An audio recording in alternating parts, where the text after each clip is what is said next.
Acts chapter 1, verse number 7, Yeshua said, "It is not for you to know the times or seasons which the Father has put in his own authority."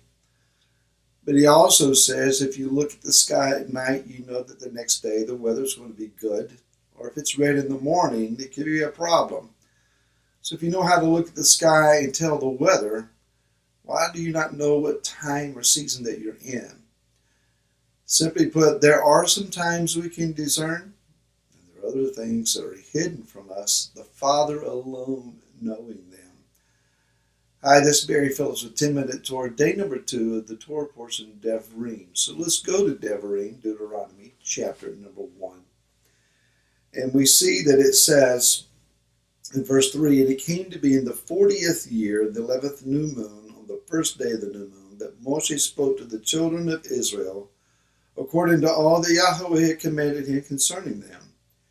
And then he begins to share that they have stricken Sihon, sovereign of the Amorites, and Og, sovereign of Bashan, who dwelt at Edrei. And then it says that Moshe undertook to declare this Torah. Verse 6 is important to us. Yahweh our Elohim spoke to us in Horeb, that is Mount Sinai. You have dwelt long enough at this mountain. Let's pause there. Moshe came out with Israel from Mitzrayim, from Egypt, and crossed the Reed Sea, and Pharaoh's army was drowned in the waters behind them. They danced, they celebrated, they hooted and hollered. They did well until they came to the bitter waters, and then it was Moshe who was able to throw a tree into the waters and they be made sweet. Time after time, Moshe proved himself to be a capable leader. Yah even opening up the earth and swallowing people who opposed him. Moshe enjoyed, perhaps, a heroic status for a very long time. In recent years, however, maybe that heroic status had dimmed just a bit. Consider that the entire first generation, excepting Yehoshua and Caleb, are now dead. For 38 years, this current generation has marched in a great big circle. Round and round Mount Horeb they have gone. Each trip they have watched another set of family members die and have to be buried in the sand. Nothing much has gone on for 3 decades now, almost 4. That's a long time to go without anything super significant taking place. Remember, most of the storyline of the Exodus happened within the first 2 to 3 years. After that, circles, walking in the dust of their previous footsteps. That had to be demoralizing. That had to be frustrating. Getting nowhere, just simply waiting for a generation to die. Maybe things are picking up a little bit, however, since 2 recent victories are very significant. They have defeated Og of Bashan and Sihon, king of the Amorites. They've also defeated Arad of the Canaanites. And so there are some victorious battles now behind them, and they're beginning to realize their capability. Let's pause here for a very important point. Our walk in Messiah is not a rocket ride that goes straight up. We're not increasing and growing and maturing every single day to a level beyond where we've been previously. Rather, it is a up and down climb. I've taught this before, that sometimes when we reach a particular point and we want to go higher, rather than the Father take us straight, we go down and we bounce up. Nobody enjoys the drop to a bounce to get to a higher place. But rather, should be understood that humility is the way to go up. And that means lessening of ourselves. He gives grace to the humble, the scripture says. Humble yourselves, therefore, under the mighty hand of Elohim, and he will exalt you in due time. That's 1 Kepha, chapter number 5.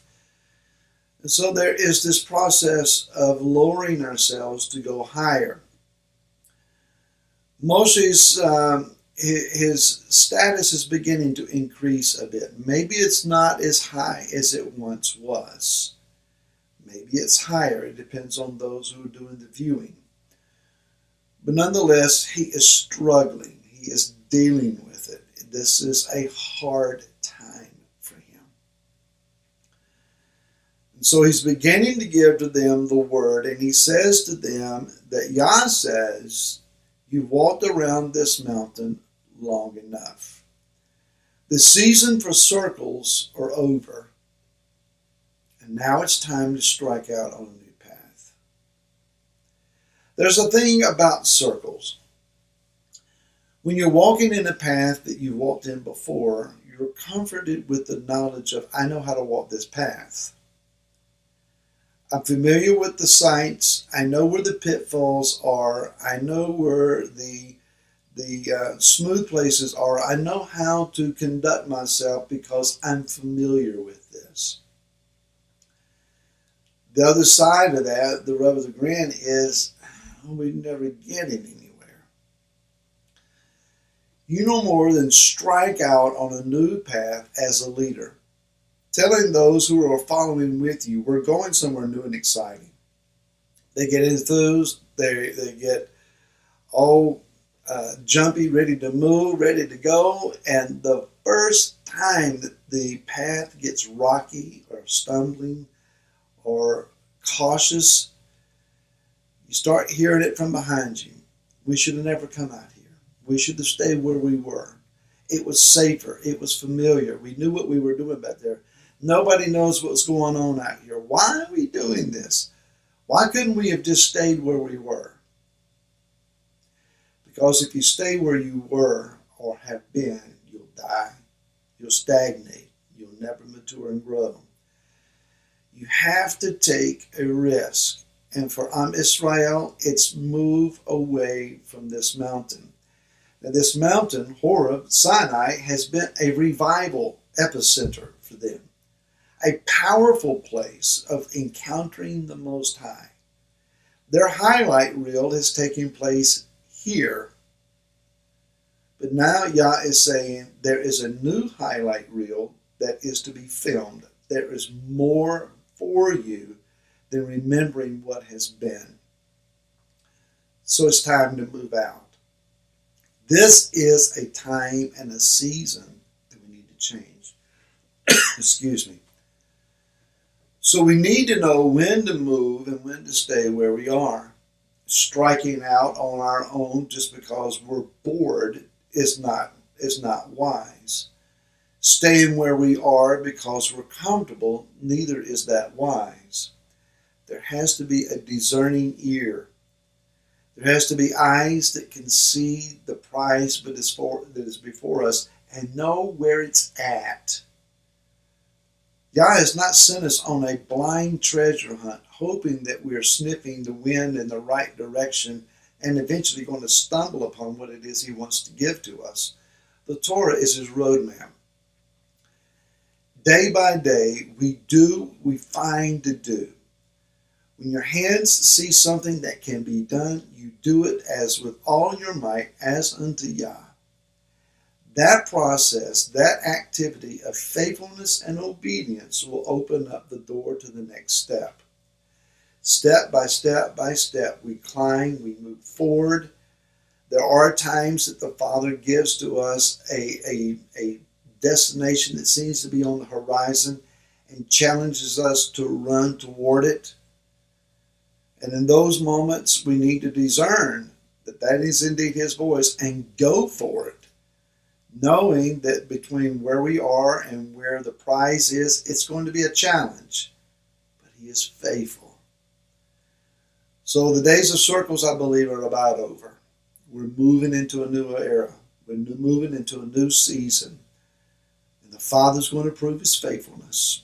And we're going to gain some ground. And maybe some of us will gain heroic status. Remains to be seen.